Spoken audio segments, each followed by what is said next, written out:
नमस्कार। Solid facts with Hemant दत्तरी में आपका स्वागत है। और हेमंत सर, आज फिर मैं कंटिन्यू कर रहा हूं। आज जो आर्थिक मोर्चे पे जो चुनौतियां थी, कल हमने बात की थी।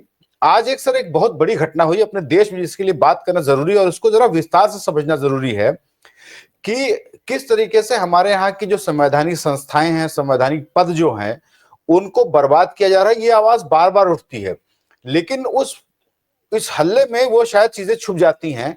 और उसमें एक बहुत बड़ा जो खेल करती है मोदी सरकार, वो है राज्यपाल का पद। उससे तरह तरह के लोगों को, की राज्य सरकारों को, जो नॉन बीजेपी गवर्नमेंट्स हैं, उनको तरह तरह से परेशान करती है।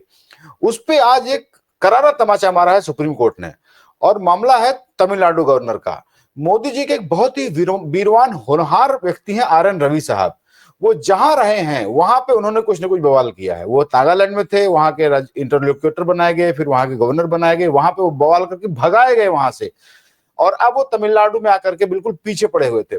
उस पर आज सुप्रीम कोर्ट ने तगड़ा कहा है कि आप इस ढंग से बिल नहीं रोक सकते हैं, आपको बिल साइन करना पड़ेगा। और अगर आपको एक बार रिकंसल्टेशन के बाद असेंबली से वापस आता है तो आपको फौरन साइन करना ही है। उस पर सर जरा मैं विस्तार समझना चाहूंगा कि कितना बड़ा तमाचा है ये और क्या हुआ है सर सुप्रीम कोर्ट में। गणेश जी नमस्कार, आपको सारे दर्शक साथियों को। देखिए, आज का जो सुप्रीम कोर्ट का फैसला है जस्टिस जेबी पादरीवाला और आर महादेवन की पीठ का, ये बहुत ही दूरगामी फैसला है। और मोदी सरकार ने पिछले 11 सालों से जो विपक्षी सरकारों को जिस तरीके से टारगेट करने का एक मुहिम और अभियान चला रखा है, उसको ना केवल आईना दिखा दिया है बल्कि उसको बहुत बुरे तरीके से और कड़े शब्दों में एक्सपोज कर दिया है। गणेश भाई, बहुत बुरे तरीके से एक्सपोज किया है।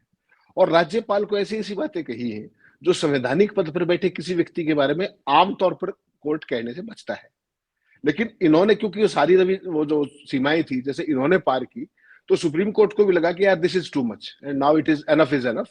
और उन्होंने जिस तरीके से आज इनको इंडाइक्ट किया है, मतलब अगर कोई नैतिक उसका प्रतिबद्धता वाला व्यक्ति हो, तत्काल इस्तीफा देकर के अपने घर चला जाए। लेकिन इस सरकार के द्वारा नियुक्त लोगों के द्वारा से नैतिकता की उम्मीद करना, मुझे लगता है थोड़ा बेईमानी होगी हमारे पार्ट पे। तो सुप्रीम कोर्ट ने जो कुछ कहा है, सीधे सीधे उस पर आ जाते हैं। तमिलनाडु की सरकार ने 12 बिल पास किए अलग अलग समय पर। इन महोदय ने लगातार सालों तक उसको पेंडिंग रखा। 2021 में राज्यपाल आए थे, 2023 में नवंबर से लेकर के लगातार उनको पेंडिंग रखा। उन 10 को वापस विधानसभा को भेज दिया और 2 को राष्ट्रपति के पास भेज दिया, और वो लगातार पेंडिंग चले आ रहे थे। अब दर्शकों की सुविधा के लिए बता दूं कि राज्यपाल के पास केवल 4 विकल्प होते हैं किसी भी बिल को लेकर के। पहला, वो उनको मंजूरी दे दे। दूसरा, मंजूरी रोक ले लेकिन स्पीकिंग ऑर्डर के साथ। तीसरा, उसको प्रेसिडेंट को भेज दे गाइडेंस के लिए। और चौथा, अगर वो उसमें सहमत नहीं है तो बिल विधानसभा को दोबारा विचार के लिए भेज दे। और विधानसभा अगर दोबारा पारित कर देती है तो उसके पास कोई विकल्प नहीं है उनको पास करने के अलावा। तो इस केस में देखिए, इन्होंने वो 12 में से 10 बिल 13 नवंबर 2023 को बिना काम बताए विधानसभा को लौटा दिए। 12 नवंबर 2023 को, 13 नवंबर सॉरी, 12 में से 10 उन्होंने दो बिल राष्ट्रपति को भेज दिए। विधानसभा ने 18 ही नवंबर को विशेष सत्र बुलाकर सभी बिल दोबारा पास कर दिए, और वो बिल उन्होंने मंजूर नहीं किए। जबकि संविधान क्या कहता है कि अगर दोबारा मंजूर होकर आ गया तो आपके पास विकल्प नहीं है। वो विधानसभा में राज्यपाल के लिए है और संसद में बाउंडेशन है वो, फिर राज्यपाल पे बाउंडेशन है, साइन करना ही पड़ेगा। संवैधानिक बाध्यता है वो एक तरीके से, जी। वो राज्यपाल पे भी है और राष्ट्रपति पे भी, वो बिल्कुल स्पष्ट है। उसके बावजूद इन महोदय ने ये काम नहीं किया। और ये आर एन रवि कोई अरे गहरे व्यक्ति नहीं है, ये सिस्टम के आदमी है। आईपीएस अधिकारी रहे हैं और सीबीआई में वरिष्ठ पदों पर रहे हैं। लेकिन जहां भी रहे, आपने बिल्कुल ठीक कहा इंट्रो में, इन्होंने मोदी की तरह नए नए गुल खिलाए, जैसे मोदी के चेले करते हैं, तो इन्होंने अच्छे गुल खिलाए जहां पर भी गए। तो आज जो सुप्रीम कोर्ट ने कहा, उनके शब्दों पर जाना पड़ेगा अपने को, और बड़े स्पेसिफिक शब्द उन्होंने कहे हैं। उन्होंने कहा कि जो 10 बिल रोके हैं रवि साहब ने, उनके फैसले को अवैध, शब्द सुनिएगा, अवैध, मनमाना और कानून की दृष्टि से गलत, ये करार दिया उन्होंने कड़ी फटकार लगाई सुप्रीम कोर्ट की बेंच ने, और कहा कि आप संविधान से चले, किसी पार्टी की मंजूरी से ना चले, मर्जी से ना चले। मतलब समझ गए आप कौन सी पार्टी, किसकी मजबूरी, किसकी मंजूरी। जो स्टालिन बार बार एक ही बात कहते हैं, 2021 से ही आए थे, तब से यही गुल खिला रहे हैं। और स्टालिन क्या कहते हैं आपको पता है इनका? उनके इतने अच्छे संबंध हैं दोनों के आपस में, राज्यपाल और मुख्यमंत्री के, वो इनको बीजेपी का प्रवक्ता बताते हैं। राज्यपाल ने अपने पद को इतना डाउनग्रेड कर दिया, इतना डिमीन कर दिया कि उन्हीं की स्टेट का मुख्यमंत्री उनको बीजेपी का राज्यपाल कहता है। और आज सुप्रीम कोर्ट ने कहीं ना कहीं उसको कह भी दिया कि आप संविधान से चले, किसी पार्टी की मर्जी से ना चले। उसके बाद उन्होंने कहा कि 10 बिल जो आपने वापस भेजे और 2 प्रेसिडेंट के पास भेजे, ये आपकी मनमानी कार्रवाई है और इसको रद्द किया जाता है। मैं कोट एंड कोट कर रहा हूं, अपनी तरफ से कुछ नहीं कह रहा हूं। और ये भी कहा कि रवि की सभी कार्यवाही अमान्य है। अमान्य इज द वर्ड। उन्होंने संवैधानिक पद पर बैठे व्यक्ति की मंशा पर भी सवाल उठाया सुप्रीम कोर्ट ने, और क्या कहा, रवि ने भले मन से काम नहीं किया है। सुप्रीम कोर्ट ने कहा ये रवि ने भले मन से काम नहीं किया, इन बिलों को अब उसी दिन से मान्य माना जाएगा, यानी कि लागू माना जाएगा, जिस दिन विधानसभा ने दोबारा पास करके इन्हें राज्यपाल को भेजा था। इससे बड़ी चपत मुझे नहीं लगता आज तक सुप्रीम कोर्ट ने किसी राज्यपाल को इस रूप में और इन शब्दों में लगाई है। दिस इज हिस्टोरिकल ज्ञानेश भाई। और आगे उन्होंने निर्देश दिए साथ में।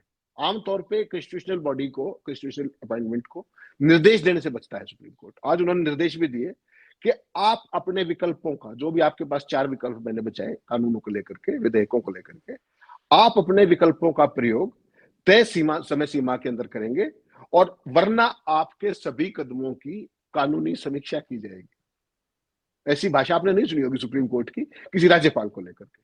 और दूसरा निर्देश उन्होंने और दिया कि यदि आपने बिल रोके या प्रेसिडेंट के पास भेजे, और कैबिनेट की सलाह से 1 महीने में यह काम करना होगा। यानी कि जिस दिन आपके पास बिल आया, आपको रोकना है या ऊपर भेजना, जो भी करना है, विद इन 1 मंथ, यानी कि उनको टाइम बाउंड कर दिया एक तरीके से। और साथ ही यह भी कह दिया एज पर कॉन्स्टिट्यूशन कि दोबारा से विधानसभा से मंजूर हुआ तो आपको 1 महीने में मंजूर भी करना पड़ेगा इसको। तो राज्यपाल का जो बड़ा सो कॉल्ड स्वविवेक था, उसको भी उन्होंने टाइम बाउंड कर दिया। ये बहुत बहुत बड़ा वो है। और ये भी कह दिया, साथ में क्लैरिफाई किया, क्योंकि बड़ी लर्नेड बेंच है ये पारदीवाला की। उन्होंने ये भी कहा कि हम इस फैसले से राज्यपाल के संवैधानिक पद की शक्तियां कमजोर नहीं कर रहे हैं, लेकिन बेहतर यह होगा कि उनकी जो भूमिका है वो लोकतांत्रिक सिद्धांतों के अनुरूप हो। तो इससे बड़ी इंडेक्टमेंट मैंने तो अभी तक किसी कॉन्स्टिट्यूशनल बॉडी के बारे में सुप्रीम कोर्ट की देखी नहीं है। और गजब देखिए, सारे डॉगी मीडिया ने इस खबर को डकार लिया है, कहीं ये नहीं है। नहीं सर, मैं एक दूसरी बात कर रहा था। ये बहुत बड़ी कलाकार चीज है, ये कोई छोटी मोटी चीज नहीं है, बहुत ही कलाकार आदमी है ये। जो आपने 4 विकल्प बताए कि राज्यपाल के पास 4 विकल्प होते हैं कोई भी असेंबली से अगर बिल पास होके आता है, आर.एन. रवि साहब ने वो 5वां तरीका सिर्फ ये एक्सरसाइज नहीं किया है, वो उसको बाकायदा उन्होंने बोला है। एक, अगर आपको याद हो, अभी 1 साल 1.5 साल पहले की बात है, किसी एक इंस्टीट्यूट में वो बोल रहे थे, जहां पे उन्होंने कहा और कोट करके कहा कि हमने 5वां तरीका निकालना है कि हम बिल्स को विदहोल्ड कर लेते हैं। ये उन्होंने कहा था, आपको याद हो तो। मुझे भी याद आया कि उनका था हम विदहोल्ड कर लेते हैं, उसको जानबूझ के विदहोल्ड कर लेते हैं। ये सर जो तरीका मोदी सरकार ने निकाला है कि राज्य सरकारों को, अगर हमारी सरकार नहीं है तो वहां पे एक अपना एजेंट बैठाओ, और इन लोगों को शायद अपनी यूटिलिटी प्रूव करने में कि मैं आपके लिए कितना उपयोगी हूं, यही है कि कितना मैं राज्य सरकार को परेशान कर रहा हूं। उसी तरीकों पे उन्हीं को, उसी काबिलियत को देख करके नए राज्यपालों की नियुक्तियां हो रही हैं। आपको सर याद पड़ता है पिछले कि किन किन राज्यपालों ने किस किस परेशान किया है? मुझे पंजाब सरकार का याद पड़ता है, जबकि असेंबली बुलाने के लिए, मतलब लोकसभा का, विधानसभा का सत्र बुलाने के लिए सुप्रीम कोर्ट आना पड़ा था। मुझे धनखड़ साहब के बारे में याद आता है। आपको सर इधर रिसेंट के क्या क्या आते हैं जहां पे आपको लगता है कि ये बिल्कुल ही ये कॉम्प्रोमाइज होता जा रहा है, एक ये पद जो राज्यपाल वाला है उसका जो मिसयूज हो रहा है? गणेश भाई, बहुत साधारण की भाषा में, साधारण सी भाषा, दर्शकों के लिए, उनकी राहत के लिए, आसानी के लिए इसको सिक्वेंशियली चल पड़ते हैं। सबसे पहले श्रीमान श्री नित स्मरणीय जगदीप धनखड़ जी, ये ममता बनर्जी बनाम इनका, आपको याद होगा 2019 से 22 तक क्या क्या कारनामे इन्होंने किए। हर फैसले पर सवाल, हर फैसले पर, हर एक बिल को पास करने में देरी, कभी कहीं पहुंच गए, कभी कहीं पहुंच गए, डिस्टर्ब एरियाज के अंदर चले गए और चले गए। तो होना तो चाहिए था, ममता तो आपको पता है जिस तरह की लड़ाकी है, होना तो ये चाहिए था इनको विड्रॉ किया जाता। इनको इनाम मिला। जो सबसे बड़ी मोदी की प्रतिद्वंदी आज की तारीख में राज्य मुख्यमंत्रियों में, नीतीश को तो जेब में रख लिया अब, तो सबसे लगातार पारंपरिक तौर पे वही टारगेट पे है, इस बार भी टारगेट पे रहेगी। तो उनको परेशान करने का 3 साल तक, 2019 से 22 तक उनको इनाम मिला, उनको उपराष्ट्रपति बनाया गया। और उपराष्ट्रपति बनकर भी विपक्ष के साथ वो वही काम कर रहे हैं जो राज्यपाल बनके वहां करते थे, और बीजेपी के लिए भी वही काम कर रहे हैं जो बतौर राज्यपाल करते थे। आपको ध्यान होगा विधानसभा का जब चुनाव था राजस्थान के अंदर, तो इन्होंने राजस्थान का पास ही बनवा लिया था, रोज पहुंच जाते थे। और गहलोत को चिट्ठी लिखनी पड़ी थी। आमतौर पर इस देश में परंपरा ये है कि मुख्यमंत्री दिल्ली के प्रतिनिधियों को बुला करके खुश होते हैं, रह रहकर निमंत्रण देते हैं राष्ट्रपति को, उपराष्ट्रपति को, प्रधानमंत्री को। और गहलोत ने चिट्ठी लिखी थी कि प्रभु हमें बख्श दीजिए, चुनाव है, आप यहाँ क्या करने आते हैं। तो उस पद को, यहां तक ये उपराष्ट्रपति के पद को लाने का श्रेय और बतौर राज्यपाल वहां का, छोड़ दीजिए उसको। भगत सिंह कोश्यारी जी याद होंगे आपको, महाराष्ट्र वाले, बड़ी दुर्दांत प्रतिभा थे वो भी। उद्धव सरकार के पतन, सुप्रीम कोर्ट ने क्या कहा कि अगर उद्धव ने इस्तीफा ना दिया होता तो हम उस सरकार को रिस्टेट कर देते। जिस तरीके से इन्होंने रातों रात फ्लोर टेस्ट बुलाया बिना किसी प्रोवोकेशन के या कुछ भी, भगत सिंह कोश्यारी को डायरेक्टली इंडाइक्ट किया था सुप्रीम कोर्ट ने, अगर आपको ध्यान हो तो। वो भी बीजेपी की नियुक्ति थी। आर.एन. रवि डीएमके स्टालिन 2021 से लेकर के लगातार चल रहा है। दिल्ली के शूरवीरों का जिक्र करूं आपको, एलजी थे अनिल बैजल, और अब ये विनय कुमार सक्सेना। अब भी रेखा गुप्ता के आने के बाद वही विनय कुमार सक्सेना ये एलजी है, पूरी ताकत भी नहीं है। अब सरकार से ताल मिला के चल रहे हैं। और अरविंद केजरीवाल का क्या हाल किया वो किससे छुपा हुआ नहीं है। हालत ये हुई ज्ञानेश भाई, वो केस भी सुप्रीम कोर्ट में गया था, अगर आपको ध्यान हो। डे टू डे बेसिस पे एडमिनिस्ट्रेटिव मैटर्स के अंदर इंटरवेंशन करना, अफसरों को अपने पास बुलाना, अफसरों के तबादले कर देना। तो केजरीवाल सरकार सुप्रीम कोर्ट में गई। सुप्रीम कोर्ट ने क्या कहा था, अगर आपको याद हो तो, कि ये सारे काम केंद्र द्वारा नामित व्यक्ति के नहीं है, लोगों की चुनी हुई सरकार के काम है, पोस्टिंग ने। फिर हालांकि सुप्रीम कोर्ट ने फिर वही खेल किया जो वो करते हैं। उसमें कहा कि फिर भी अगर सरकार चाहे केंद्र तो नया कानून बना दे। तो मोदी जी को तो लीवे मिल गया, अगले ही दिन पहले अध्यादेश मारा और उसके बाद कानून बना दिया। तो बेसिकली मोदी जी का सिंपल है, एक देश एक नेता। वो देश के नेता है और बाकी कोई नहीं है। और अगर कोई होगा तो उसका राज्यपाल अपने यहाँ भेज के उसका इलाज कर दिया जाएगा। पंजाब का आपने जिक्र किया, ऐसे तमाम केसेस आप गिनते जाएंगे। तो ये जो प्रमुख केसेस थे वो मैंने आपको बताया। पंजाब में भी ऐसे ही हद हुई थी कि सेशन बुलाने तक के लिए भी सुप्रीम कोर्ट आना पड़ा था। तो आज राज्यपाल का जो पद था, जो संवैधानिक मुखिया का पद था, उसका काम था स्टेट गवर्नमेंट्स का ओवरऑल एक व्यू रखना, उनका मार्गदर्शन करना समय समय पर, विधानसभा का मार्गदर्शन करना, और एक संवैधानिक प्रमुख के नाते जो आपकी भूमिका दी गई है उसमें जब हम शपथ लेते हैं ना संवैधानिक पद की, उसमें हम क्या कहते हैं कि without ill will to anybody. और यहां सुप्रीम कोर्ट ने क्या कहा कि रवि ने भले मन से काम नहीं किया। इसका मतलब उन्होंने अपनी शपथ का भी उल्लंघन किया है। इसका मतलब तो यही निकालेंगे ना आप, जो आपने संविधान की शपथ ली उसका भी वायलेशन की है। और संविधान की शपथ की वायलेशन का मतलब क्या होता है कि जय हिंद, जय भारत, बाय बाय, चलिए आप। और रवि ने तो ये भी काम किया कि पिछली बार अगर आपको ध्यान हो, विधानसभा के अंदर से वॉकआउट कर दिया। तमिलनाडु के अंदर एक परंपरा है, जब सेशन शुरू होता है तो तमिल गीत, राज्य गीत के साथ शुरू करते हैं, और जब समापन होता है राज्यपाल के संबोधन का तो वहां पे राष्ट्रगान होता है। तो उन्होंने कहा नहीं, ये गलत है, ये परंपरा ही गलत। अरे भाई, जो परंपरा 75 साल से चली आ रही है, राज्य गीत, राष्ट्रगीत पहले गा दिया, बाद में गा दिया, उसमें इन्होंने और भी सरगुल खिलाए वहां पे। ये जो अभिभाषण होता है राष्ट्रपति का या राज्यपाल का, जब सत्र शुरू होता है लोकसभा विधानसभा का, तो उसको वहां की जो सरकार होती है वही लिख के वहां का कैबिनेट देता है, उनको वही पढ़ना होता है। उसमें कोई ऑप्शन नहीं उसके पास वो अपना नया बनवाए। ये कलाकारी ये क्या करते हैं कि वो जो नोट मिलता है पढ़ने के लिए वो पूरा पढ़ते ही नहीं, एक दो पैरा पढ़ के चल देंगे, नेशनल एंथम से पहले उठ के चल देंगे कि मुझे ये मंजूर नहीं है। ये कभी कभी तमिलनाडु का नाम बदलने के वहां पे प्रचार करने लग जाते हैं कि अब इसको तमिलनाडु का नाम बदलना चाहिए हम लोगों को, कुछ उसका कुछ नाम भी सजेस्ट कर दिया था, उस पर भी बवाल हुआ। तो ये है सर, ये बहुत पहुंची हुई चीज, नहीं पहुंचे हुए फकीर है इसमें। देखिए, ये अगर दुर्दांत प्रतिभाएं नहीं हो तो फिर राज्यपाल कैसे बनते।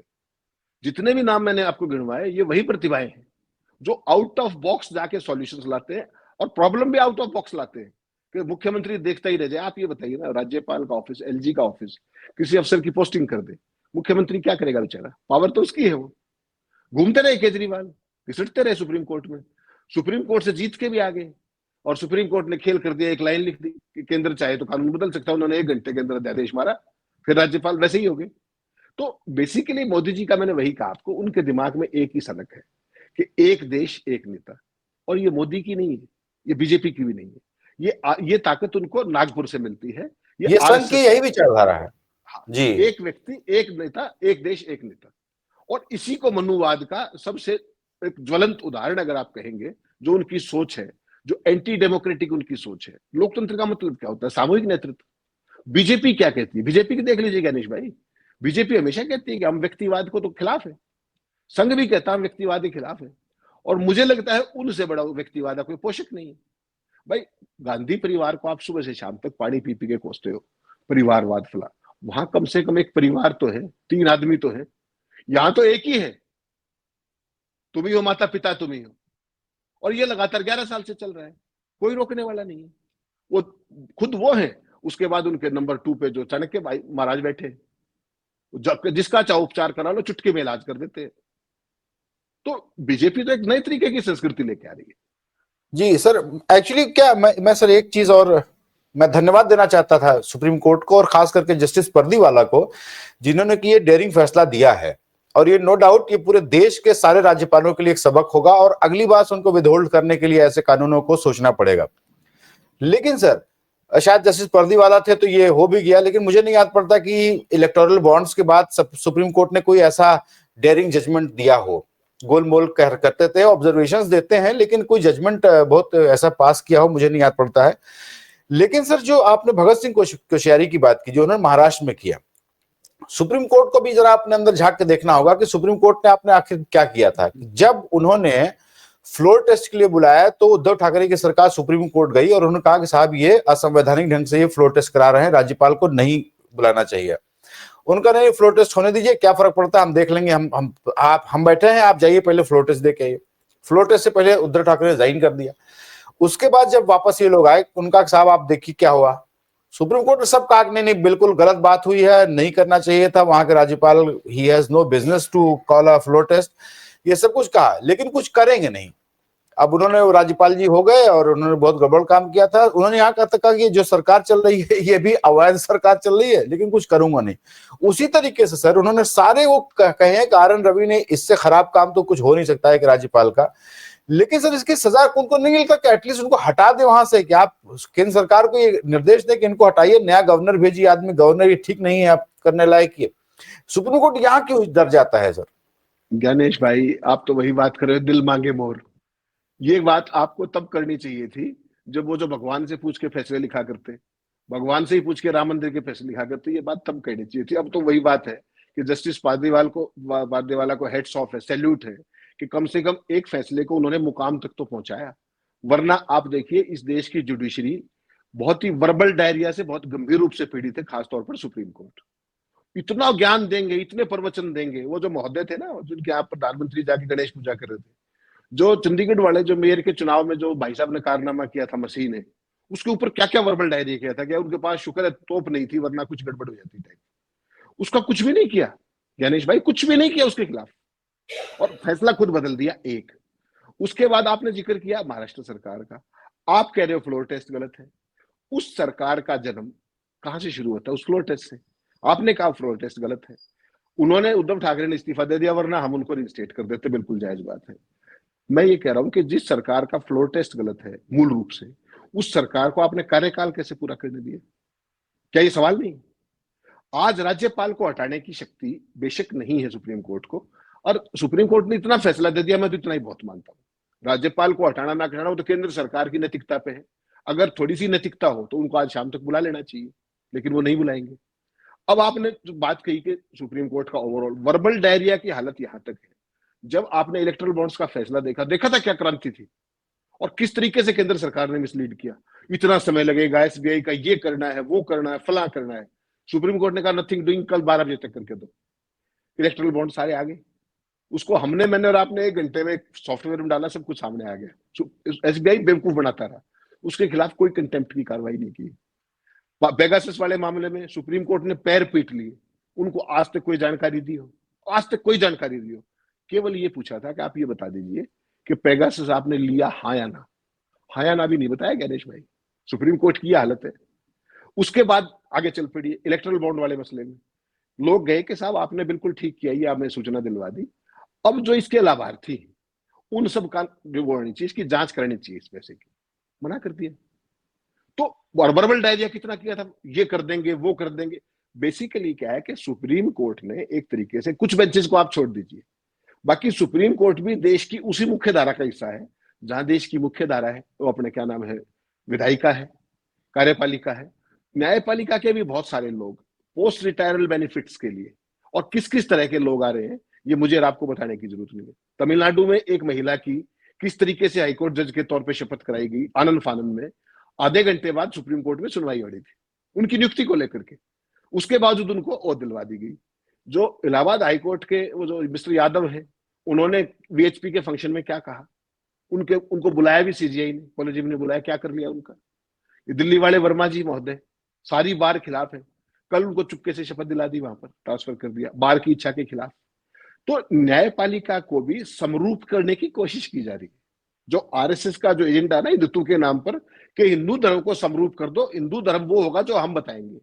और हिंदू धर्म क्या है कि रामनवमी के दिन मस्जिद के ऊपर चढ़ जाओ, वो लेकर के कल कितनी शर्मनाक तस्वीरें थी।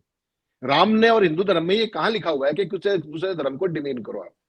तो ये इस पूरे देश को एक खास सोच और उसके तहत एक षड्यंत्र के तहत समरूपता करना चाहते हैं हर चीज में। बेहतर है कि सुप्रीम कोर्ट में जस्टिस जेबी पारदीवाला जैसे कुछ लोग बचे हुए हैं जो संविधान के प्रति अपना दायित्व समझते हुए उन्होंने ऐसा क्रांतिकारी, मैं इसको क्रांतिकारी फैसला कहूंगा। और ये एक, आप ये मत समझिए कि स्टालिन को एक बड़ी राहत है, ये पूरे देश के जो विपक्षी मुख्यमंत्री हैं उनके लिए, लोकतंत्र के लिए एक बहुत बड़ी राहत है। और हो सके तो मोदी सरकार को इससे सबक लेना चाहिए। कितने जज ऐसे बचे हैं जो इस तरह के फैसले कर देंगे, लेकिन संविधान बचाने का जिम्मा सबका एक जैसा है। मीडिया को डॉगी बना लिया आपने, इतनी बड़ी खबर है, आज मैं कहता हूं इंडिया के न्यूज साइकिल में इससे बड़ी कोई खबर नहीं हो सकती थी। आप मुझे दिखा दीजिए कहां पर है, कौन से चैनल पे, अगर टिकर पे भी चल रही हो तो बता दीजिए। तो ये है वो प्रोजेक्ट, वो जो मैं बार बार कहता हूं ना कि मोदी का और अंबानी का एक प्रोजेक्ट है कि इस देश को मूर्ख बना के रखो, सांप्रदायिक बना करके रखो, उनको एक होमवर्क दे दो, वो उस पर लगे रहें और देश के असली मुद्दों से भटक जाए। लेकिन फिर भी मैं ये कहूंगा आज का फैसला एक लॉन्ग टर्म का फैसला है, लोकतंत्र को मजबूती देने वाला फैसला है। एंड हेड्स ऑफ टू जेबी पादरीवाला। जी, मैं सर बस एक आखिरी आपसे कमेंट लेना चाहता हूं। मुझे ऐसा लगता है कि मोदी जी की किस्मत में तमिलनाडु का कुछ 36 का आंकड़ा है, मोदी जी की जो भी कुंडली है। क्योंकि मोदी अभी 2 दिन पहले तमिलनाडु गए थे वो एक ब्रिज का उद्घाटन करने, वहां पे स्टालिन आए नहीं, वहां इन्होंने बहुत खरी खोटी सुनाई और बाद में लौट करके पूरी भाजपा परेशान थी, वहां प्रोटोकॉल में सीएम नहीं आया। आप ऐसी जब हरकतें करेंगे तो कौन सा सीएम आएगा बताइए, आप अपने उससे परेशान करवाइए। लेकिन सर भाजपा तो वहां अभी तक नहीं घुस पाई है, लोकसभा में एक भी सीट नहीं जीती, हालांकि कोशिश इन्होंने बहुत की थी, अभी भी लगे रहते हैं कुछ तमिल काशी समागम से लेकर के सिंगोल स्थापित करने से लेकर अपने को कुछ। मोदी तमिल बोल नहीं पाते, अदरवाइज शायद तमिल वमिल अपने को घोषित कर दे कि मेरा तमिलनाडु से कितना पुराना रिश्ता है। लेकिन सर आपको लगता है कि इस फैसले से वन अप मिल गया है स्टालिन को कि एक बार फिर जो सेंटिमेंट था कि भाई भाजपा ये परेशान कर रही है, वोट इससे बढ़ेगा कि नहीं बढ़ेगा, लेकिन एक सेंटिमेंट तो लोगों को होगा ना कि भाई भाजपा ही यहाँ पे परेशान कर रही हो, चाहे लैंग्वेज को लेकर के हो, लिमिटेशन को लेकर के हो, सारे तरीके से तमिलनाडु को परेशान कर रही है भाजपा सरकार, खास करके नरेंद्र मोदी की जो ये पॉलिसी जो है। हाँ, एक सर और चीज में मुझे ध्यान आ रही थी, मोदी जी के जब अपने बिल पास होते हैं तो उसको राष्ट्रपति से साइन करने में शायद मुझे लगता है जब वो पेश होता हुआ राज्यसभा में सब, तो वो अपना कलम का वो ढक्कन खोल के बैठ जाती होंगी कि अल्लाह हम जल्दी साइन करें। मुझे सर याद है कि अभी जब ये वक्फ अमेंडमेंट बिल पास हुआ तो रात में कुछ 3 बजे के आसपास तो पास हुआ, और नेक्स्ट डे सुबह में जब ऑफिस आया तो खबर चल रही थी कि the president x tends the Waqf amendment bill, मतलब रात में 3 बजे पास हुआ, सुबह 10 बजे तक साइन हो गया। वो शायद जितना समय उसको जाने में लगता होगा वहां से रासिना हिल्स तक, उतना ही टाइम लगता है उनको साइन करने में। मैं सर जब तमिलनाडु की पॉलिटिक्स पूछ रहा हूं कि एक वन अप तो मिल ही गया है इससे स्टालिन को। ये बहुत बड़ी मॉरल विक्ट्री है, ये बहुत बड़ी पॉलिटिकल विक्ट्री है, और आने वाले चुनाव के लिए it has set the stage for the times to come. Basically क्या है कि एक तो बीजेपी सरकार के पास वहां कोई एजेंडा तो पूरे देश में ही नहीं है, एजेंडा तो डिवीजन का है, वर्टिकल डिवीजन का, कहीं कुछ कर दो कहीं, लेकिन वहां पर उस तरह के डिवीजन का स्कोप नहीं है तमिलनाडु के अंदर। कोशिश तो ये डेस्परेट कर रहे, जो रवि कर रहे थे वो भी वही कर रहे थे, डेस्परेशन के अंदर उस तरह के प्रयास कर रहे थे कि इस सरकार का केजरीवाल बना दो। लेकिन वो स्टालिन है, घाघ लोग हैं, वो उनको समझ है सारी चीजों की, वो संवैधानिक चीजों को भी जानते हैं, दे आर फुल स्टेट्स, बड़ी स्टेट्स है। तो बेसिकली क्या है कि तमिलनाडु के लिए ना तो बीजेपी के पास कोई एजेंडा है, ना उनके पास कोई पॉलिसी है, ना कोई प्रोग्राम है, ना कोई लीडर है, ये समझना पड़ेगा। इन्होंने पहले, आपको पता है एडीआई जैसे पूरे देश के अंदर इनका अपना तो कोई फ्रीडम फाइटर है नहीं, तो फिर इन्होंने उधार के सिंदूर से क्या किया था, सरदार पटेल को ले आए थे। आज कांग्रेस ने सरदार पटेल और गांधी जी वाला भी वो चल रहा है अहमदाबाद में, देख लिया आपने। अब जो तमिलनाडु के अंदर है, ये उधार के सिंदूर से ही कुछ नेता भी इंपोर्ट करने की फिराक में, कि किस तरीके से कुछ नेता हमारे पास आ जाए। एआईडीएमके के साथ इन्होंने वही किया था। जैसे जयललिता गई, एक तरीके से एआईडीएमके को भी वैसे ही चला रहे थे ये, जैसे आज की तारीख में नीतीश को चला रहे हैं। वही कोशिश थी, लेकिन उनकी अपनी फाल्ट लाइन्स इतनी थी कि वो एआईडीएमके इनके साथ लंबे समय तक चलती तो फॉर ऑल टाइम्स वो निपट जाती, और उनके पास कोई लीडर की भी कमी थी एक तरीके से। वो जो उनकी शशिकला और वो सारे जो लोगों के बीच में झगड़ा था मुख्यमंत्रियों के, वो झगड़ा इन्होंने लगातार लगा के रखा जब तक एआईडीएमके की गवर्नमेंट रही। उसी का फायदा मिला डीएमके को, और स्टालिन इतने बड़े बहुमत के साथ आए। तो अब बेसिकली क्या है कि एआईडीएमके भी बहुत कमजोर है और बीजेपी के फुटप्रिंट है ही नहीं तमिलनाडु के अंदर, जैसे आपने कहा। तो वैसी सूरत में जो आज का फैसला है वो भारतीय जनता पार्टी के जो पिछले 2021 से जो रवि कर रहे थे वहां पे, उन सब को जोड़ते हुए और इसके फॉलोआउट्स के तौर पर ये बीजेपी के लिए कोल्ड में खाज का काम करेगा कि एक तो उनके पल्ले कुछ नहीं है, और जो था छिटपुट उसको भी एक्सपोज कर दिया, उनके वेस्टेड इंटरेस्ट को एक्सपोज कर दिया, उनके सारी जो उनकी मंशा है, जो उनकी सोच है, वो सारी चीज दे स्टैंड बैडली एक्सपोज्ड।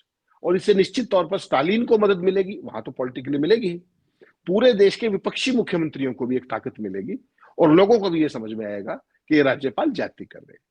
और इस फैसले की मैं सबसे बड़ी चीज यही मानता हूं कि इसने डेमोक्रेसी को बहुत नाजुक समय के ऊपर एक इफेक्टिव फैसला देकर के, इफेक्टिव इंटरवेंशन करके एक राह दिखाई है कि डेमोक्रेसी के मायने ये होते हैं। ये बहुत बड़ी राहत की खबर है। जी, तो सर आज के लिए इतना ही। बस मैं सर आखिरी में इतना ही कहना चाहता हूं कि पिछले 10-11 सालों में जब भी जनता मोदी के कामों का आकलन करेगी, उसमें जिन कुछ बातों के जवाब नरेंद्र मोदी के पास नहीं है या जिस बात का कोई लॉजिक नहीं है, उसमें एक तो ये था ब्लैक मनी आप ला के कैसे बांटने वाले थे, उस पर अब बात नहीं करते आप। ये लॉजिक नहीं कि आप 1000 की नोट बंद करके 2000 की नोट शुरू करके कैसे ब्लैक मनी रोकना चाहते थे।